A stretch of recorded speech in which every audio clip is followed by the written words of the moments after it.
औज़ुबिल्लाहिमिनश्शैतानिर्रजीम बिस्मिल्लाहिर्रहमानिर्रहीम अल्लाहुम्मा सल्ली अला मुहम्मद व अला आलि मुहम्मद कमा सल्लैता अला इब्राहीम व अला आलि इब्राहीम इन्नका हमीदुम मजीद अल्लाहुम्मा बारिक अला मुहम्मद व अला आलि मुहम्मद कमा बारकता अला इब्राहीम व अला आलि इब्राहीम इन्नका हमीदुम मजीद रब्बि शरह ली सदरी व यस्सिर ली अमरी वाहलुल उक़दतम मिन लिसानी यफ़क़हू क़ौली रब्बना ज़िदना इल्मा या मुक़ल्लिबुल क़ुलूब सब्बित क़ल्बी अला दीनिक आमीन। 10 अनवानात के तहत इस्लामी तालीमात 13 रजब। अनवान नंबर 1 इस्लामी तारीख़ हज़रत अब्दुर्रहमान बिन औफ़ रज़ी अल्लाह ताला अन्हु। हज़रत अब्दुर्रहमान बिन औफ़ रज़ी अल्लाह ताला अन्हु उन 5 सहाबा में से हैं जिन्होंने शुरू ज़माने में हज़रत अबू बकर रज़ी अल्लाह ताला अन्हु की दावत पर इस्लाम कबूल किया। हज़रत अब्दुर्रहमान बिन औफ़ रज़ी अल्लाह ताला अन्हु रसूलुल्लाह सल्लल्लाहु अलैहि वसल्लम से 10 साल छोटे थे। 30 साल की उम्र में इस्लाम कबूल किया।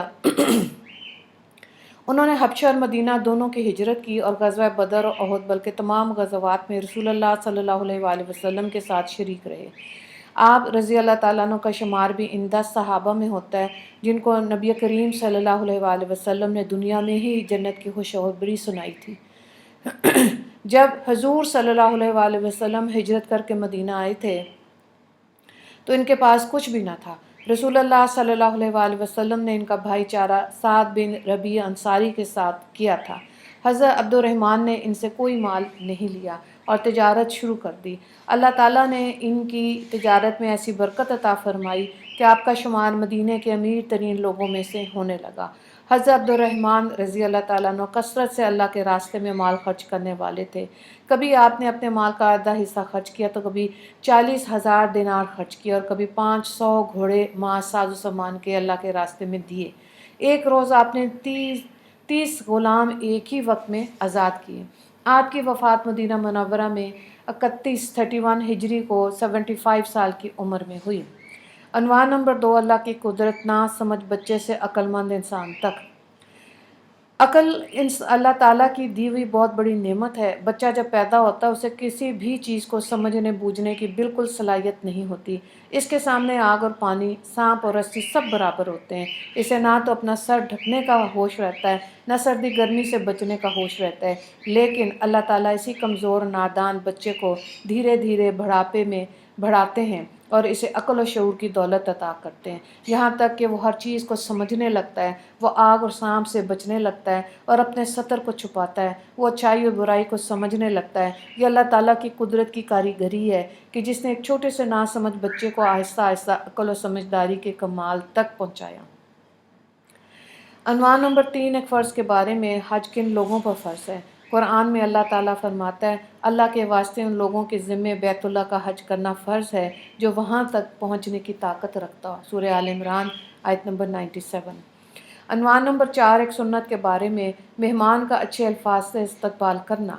हज़रत इब्न अब्बास रज़ी अल्लाह ताला अन्हु फरमाते हैं कि जब रसूलुल्लाह सल्लल्लाहु अलैहि वसल्लम की खिदमत में कबीला बनु अब्दुल कैस के लोग आए तो रसूलुल्लाह सल्लल्लाहु अलैहि वसल्लम ने फरमाया, मरहबा, यानी आपका आना मुबारक हो। बुखारी की रवायत है। हज़रत इब्न अब्बास रज़ी अल्लाह ताला अन्हु उसके रावी हैं।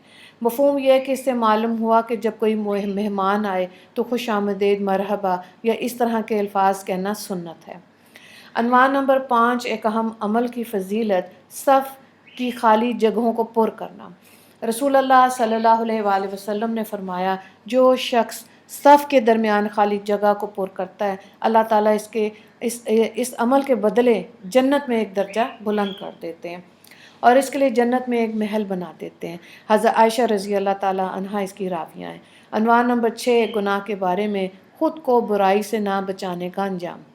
रसूलुल्लाह सल्लल्लाहु अलैहि वसल्लम ने फरमाया, क़यामत के दिन एक आदमी लाया जाएगा और उसको जहन्नम में फेंका जाएगा।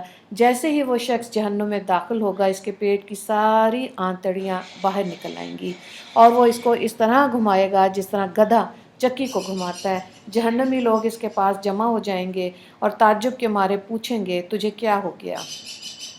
तो हमको भलाई का हुक्म करता था और बुराई से रोकता था। तो वो कहेगा, मैं वही आदमी हूँ मगर मैं तुमको भलाई का हुक्म करता था मगर ख़ुद इस पर अमल नहीं करता था और तुम کو تو برائی سے روکتا تھا مگر میں خود اس سے نہیں رکتا تھا۔ بخاری کی روایت ہے، حضرت اسامہ رضی اللہ تعالیٰ عنہ اس کے راوی ہیں۔ عنوان نمبر 7، دنیا کے بارے میں ضرورت سے زائد عمارت وبال ہے۔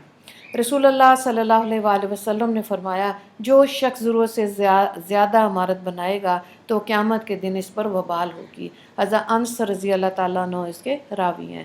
عنوان نمبر 8، آخرت کے بارے میں اہل جہنم کی فریاد۔ قرآن میں اللہ تعالیٰ فرماتا ہے، کافر لوگ جہنم میں خود چلاتے ہوں گے کہ اے ہمارے رب، ہم کو اس دو جہنم سے نکال دے، ہم اب نیک کام کریں گے، وہ کام نہیں کریں گے جو پہلے کیا کرتے تھے۔ جواب ملے گا، کیا ہم نے تم کو اتنی عمر نہیں دی؟ جس کو سمجھنا ہوتا وہ سمجھ لیتا، اور تمہارے پاس ڈرانے والا بھی پہنچایا تھا، تو اب عذاب کا مزہ چکھو، ایسے ظالموں کا کوئی مددگار نہیں۔ سورہ فاطر آیت نمبر 37۔ عنوان نمبر 9، طب نبوی سے علاج، کوڑ کا علاج۔ رسول اللہ صلی اللہ علیہ وآلہ وسلم نے فرمایا، زیتون کا تیل کھاؤ اور اسے لگاؤ، کیونکہ اس میں 70 بیماریوں سے شفا ہے، جن میں ایک کوڑ بھی ہے۔ حضرت ابو ہریرہ رضی اللہ تعالیٰ عنہ اس کے راوی ہیں۔ عنوان نمبر 10، قرآن کی نصیحت۔ قرآن میں اللہ تعالیٰ فرماتا ہے، تم عورتوں کے ساتھ حسن سلوک سے زندگی گزارو، اگر تم کو ان کی کوئی عادت اچھی نہ لگے تو اس کی وجہ سے سختی کا برتاؤ نہ کیا کرو، بلکہ اس پر صبر کرو، کیونکہ ممکن ہے تم کسی چیز کو ناپسند کرو مگر اللہ تعالیٰ نے اس میں بہت زیادہ بھلائی رکھ دی ہے۔ سورہ نساء آیت نمبر 19۔ وآخر دعوانا ان الحمد للہ رب العالمین۔ اللہم اغفر للمسلمین والمسلمات والمؤمنین والمؤمنات۔ السلام علیکم ورحمۃ اللہ وبرکاتہ۔